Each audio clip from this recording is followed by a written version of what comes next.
Hey everyone, it's QuickyBaby and welcome back to World of Tanks, and today we've got the pleasure of watching marconortfly, or is that marconortfly, playing in the Chinese Tier 10 heavy tank. It is the WZ-111-5A. Now, the last time I featured this tank on the channel was back in July 2017, and that's bizarre because this is definitely one of, if not the most dominant Tier 10 heavy tanks. Now, I know that Wargaming recently introduced the Object 277, and I think they did that because they frankly just wanted to have a WZ-111-5A that was kind of Soviet because, I don't know, maybe the Russians don't like to play Chinese tanks. I'm not so sure.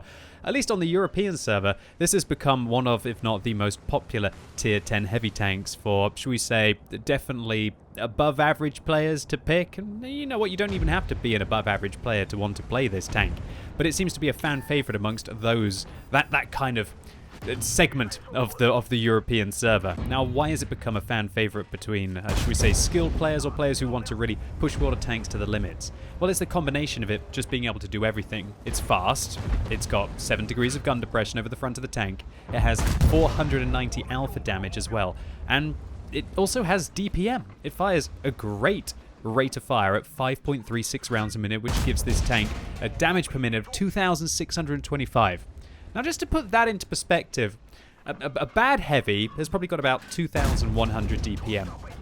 Usually those are the kind of tanks like the IS-4, what the IS-7 used to be like, used to be the Mouse as well, the E100, those kind of vehicles that they've got quite a lot of armor, or they've got huge alpha, and they've got a lot of things going for them, and so their damage per minute is a little bit limited.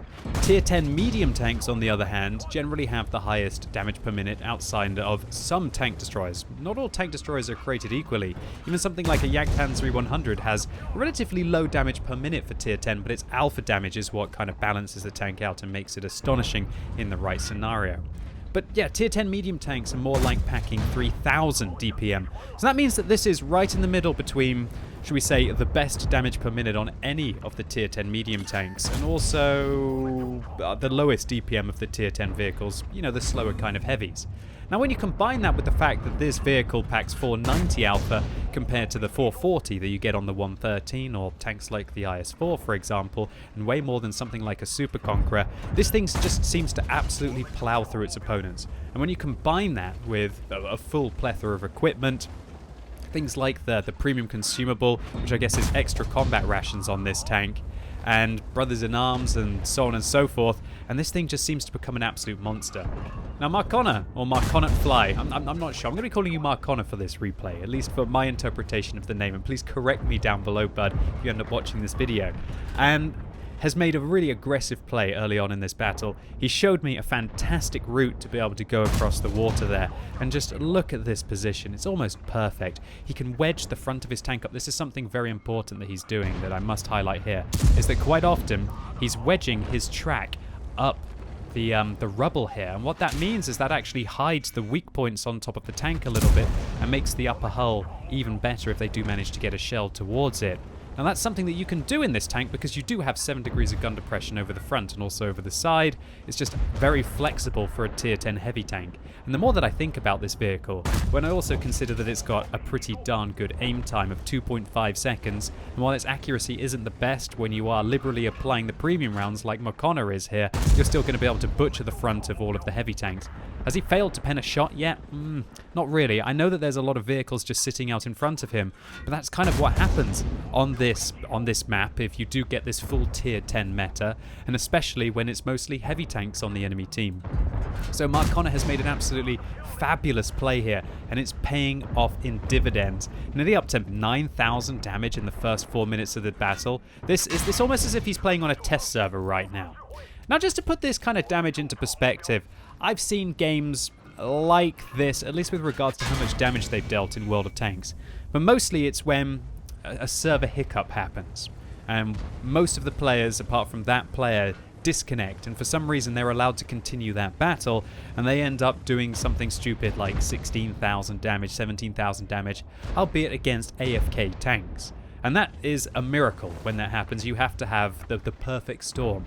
One where for some reason your connection continues to stay to the server, and for some reason all of the other countries that you're playing with on your team, and usually most of the enemy team, do disconnect as well, which allows you to just go around and farm the enemy vehicles. But to all intents and purposes, that's kind of what Mark Connor is actually experiencing here. Not the fact that everybody's AFK, and not that they're trying to not fight back against him, as he has bounced 2,200 damage, and it looks like the IS-4 on the enemy team has become so frustrated that he's ended up firing high explosive rounds against the turret armor of the WZ-111-5A here. But this is just Mark Connor using his knowledge of the map to make a bold, aggressive play that is ahead of the meta, and absolutely just dominating vehicles that are caught right out in the open. And when there's like 6 or 7 tanks, they don't really think about one vehicle being a threat. This more happens more often than not in these kind of tier 10 only games, that a whole variety of vehicles just set up alongside each other, and then they're just going to keep slugging it out. Now, I don't mind those kind of slugfests. They're fun occasionally. It's fun when it happens once in a while. But I don't know about you, and let me know what you think in the comments down below. Is this kind of just sit opposite each other and just farm it out, the kind of ranked meta that you get, becoming more and more commonplace now that we're having more and more tier 10 tanks in the game and less people are wanting to play their tier 9 and their tier 8s? This is one of the things that I feel has definitely led to the decline of World of Tanks, at least on the European server in the last year, is that, at least for me personally, I don't really want to play against all of the same tier. Obviously, there are a lot of people out there who are going to be saying, oh, what, you don't want to play against tier 10 tanks in your tier 10 tanks, you want to play against lower tier tanks. Yeah, that's part of it. Like, a tiny little part of me maybe feels like that. But of course, I really don't mind it when I'm in my tier 8 if occasionally I have to play against tier 10s. It's not the end of the world if it happens 1 in 3 games or so on and so forth. Or maybe sometimes more, sometimes you're going to get a run when it happens less. But it's besides the point. My point is that this game just doesn't feel as if the maps and the meta works at all one tier. I feel like once you start to get up towards tier 8, 9 and 10, then you start to get this view range saturation on the map, and everybody's able to spot each other, everybody's got the same capacity, and then I feel like everybody's experienced enough to know what the dominant positions are on the map, and everybody will just absolutely plow towards them.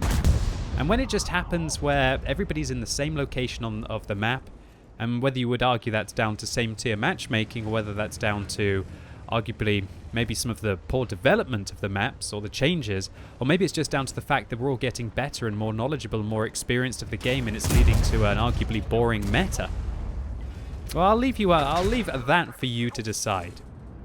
One thing that's really lucky here is that Mark Connor managed to avoid the shell from the WZ-113 GFT there, and he nearly got pushed around the corner there by the, who was it who pushed him around the corner? I think the Progetto 65, or was it the IS-4? I didn't quite see. What an absolute heartbreak that would have been. Can you imagine sitting there on 12,000 damage in World of Tanks? You've managed to take out pretty much the hit points of 3, 4, 5, or yeah, about 5 tier 10 heavies on the enemy team. And then it's not the enemy vehicles that you vanquished, but it's your own team pushing you around the corner that gets you finally killed, and so you're unable to continue on your quest. What we're seeing here is just one of the most ludicrous games of World of Tanks of all time. And it's a bit bizarre, really, because Mark Connor's just made it look really easy.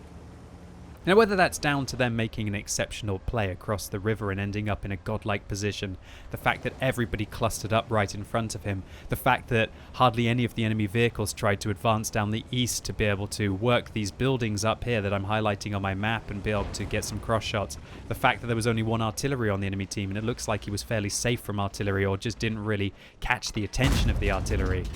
Whether that's what's caused it, or the fact that Mark Connor, well, obviously it is. This is kind of everything going right all at the same time, combined with excellent plays. And that is what made this just an all-round fabulous game of World of Tanks.